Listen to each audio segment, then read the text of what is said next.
Okay, so we're continuing on with our problem. We'll have to see out how we're going to determine, we said, if the user has one of these winning combinations.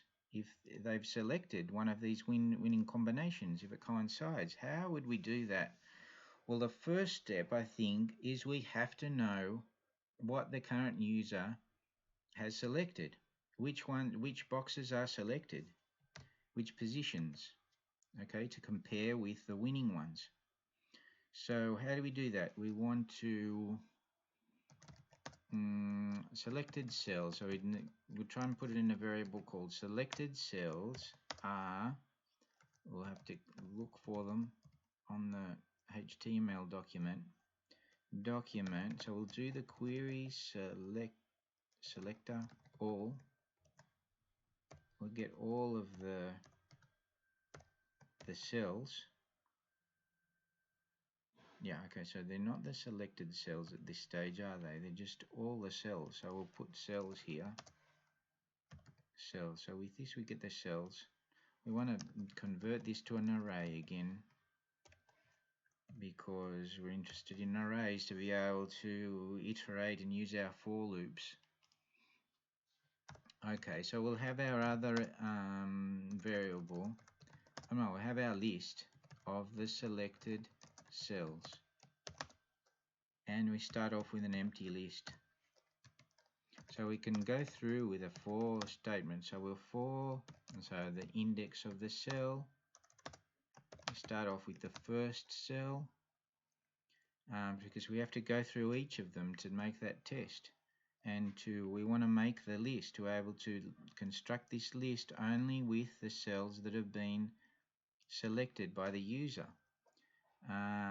So let iCell, the condition is iCell the index of the cell has to be less than the number of cells, which we can do with the length, and we want to increase the index of the cell so we can go through a whole list of cells.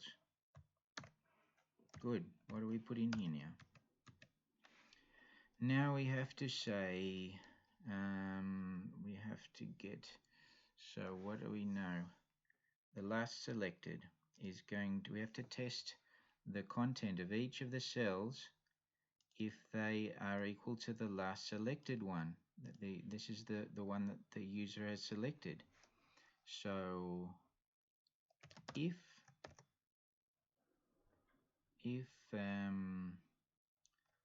what do you say, last selected, no, if cells, you get the cell like this, the index of the cell, and we're going to get the inner HTML that's inside that cell, is equal to last selected, then we want to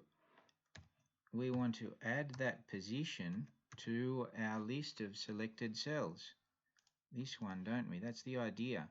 So there's a special function on the arrays, if we go back to our reference there, that to push a new value onto a list, there's a function called, or a method called, push. So we're actually going to push a value onto the end of the list. That's what push does. So we've got 1, 2, 3. We push 4 at the end. Then we'll have a list, just one list of 1, 2, 3, 4. So that's what we're going to do with our selected cells.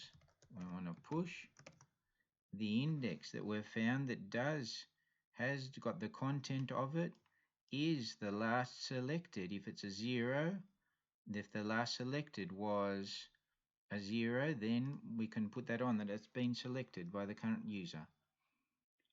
Selected with a push last selected. No, we want to push the position. The position of the cell, the cell that's been the index.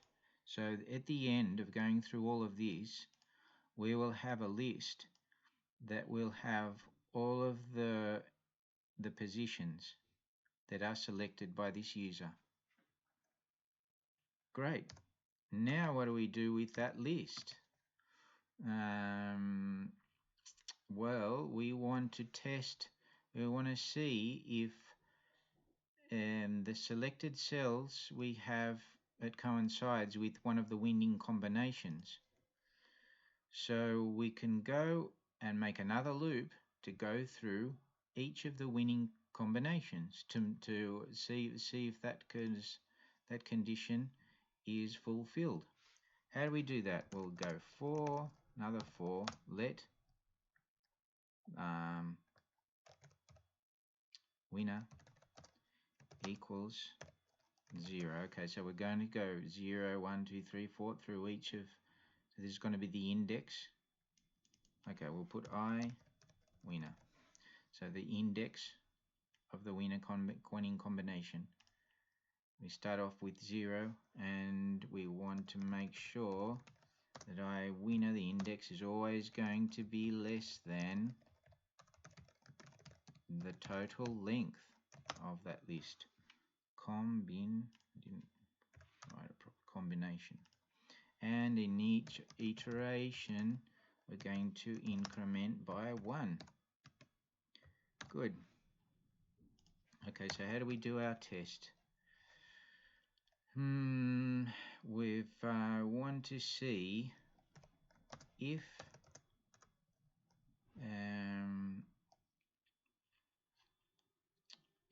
there are selected cells. Okay, so if our selected cells includes, this is another function that's on the arrays, okay, on the array reference. If you look that back on the Mozilla page, for example, or the other one, the W3 school or whatever else one you want to look at. So we've got include. So this tests if we can say if this element is included in our list, and it tells us if yes or no, true or false. So if selected cells includes the first one, so the first one we're testing, so this let's take this out. So this is our winner. One winner, this winner we're testing for at the moment is winning combination with the index winner. That gives us the first one. The first iteration will have the first one. This is the winner. The winner, if it includes the 0, so we want to get the index, the first one, which is a 0. If it includes the first one and selected cells dot includes winner, the winner in the second position, and selected cells includes winner of the third position of the winner. So it includes all 3 of those.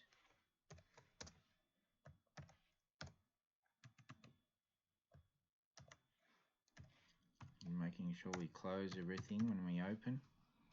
So I hope that's understandable. So we're got our list of selected cells, and we're testing if that list includes the first position, the second position, or the third position for each of these. If so, then it's a winner. Okay, so basically you can just return true, which is what if he has one, if he's got one of these combinations. And that's it. If we go through, then it's going to be testing each one of these. In each one of these iterations, it's going to be testing each one of these. We're testing if it's got the first position, if it's got each of the 3 positions in it, well then he's won. This player is won. That's why we can return true. But if we go through all of those combinations and none of them are true, well in the end we finish the for loop, haven't had success, and we just want to return a false. Okay, so that's the idea. I think with that should work. We've saved it. Let's give it a go. Reload. Now let's see what happens. Oh, winning combination. This error has come up. Winning combination is not defined. Let's have a look. Now, the good thing about these errors is that with this number at the end, that's the line number in our code that's gone wrong, where it's found that error. Line 23, position 33. So we can go to our line 23. If we can see that here, but if I put it in small, you can see here we've got line 16 and the column we're on. If I go down to line 23, it's here, winning combination. Okay, so the problem is I've named the variable winning combinations with an S. So that doesn't know what variable we're talking about. So I'll add the S on. We save it. Reload. Let's give it another go. Oh, I've got another problem. Winning combination. So I've forgotten again the S, it looks like, on line 24 this time. Let's have a look for line 24. It's just this next line. Where did it go to? Come back here. Combinations. Save. Go back. Reload. Try again. X. No error this time. Good. 0. Okay. X. 0. Now we'll try with the winning. Okay, so we should have a winner by now. Ah, but it's still playing. So we've got an error. There's something, we're not getting an error coming up here, but it's not working how we've expected. So we'll have to go back. Let's put this a bit bigger. And let's see what's happening. Where is the problem? One of the things we can do when we're debugging, so this is a good lesson on debugging, but just now that I look at it, this video is getting a bit long, so we'll leave the debugging for the next one. Okay, let's see if we can get our bug. An error, this kind of thing is called a bug in programming. So we'll have to get our thing, and to get rid of the bug is to debug it, debug our program. And it's also, we've got certain tools we can use to go through and see exactly what's happening. So we'll discover this part of the programming, what it is to debug our program, get out all the bugs, and the tools we have, at least at the moment in web. We can do these kind of things. In other programming languages, well, there are similar things that we can use. So I'll have a look at that in the next video.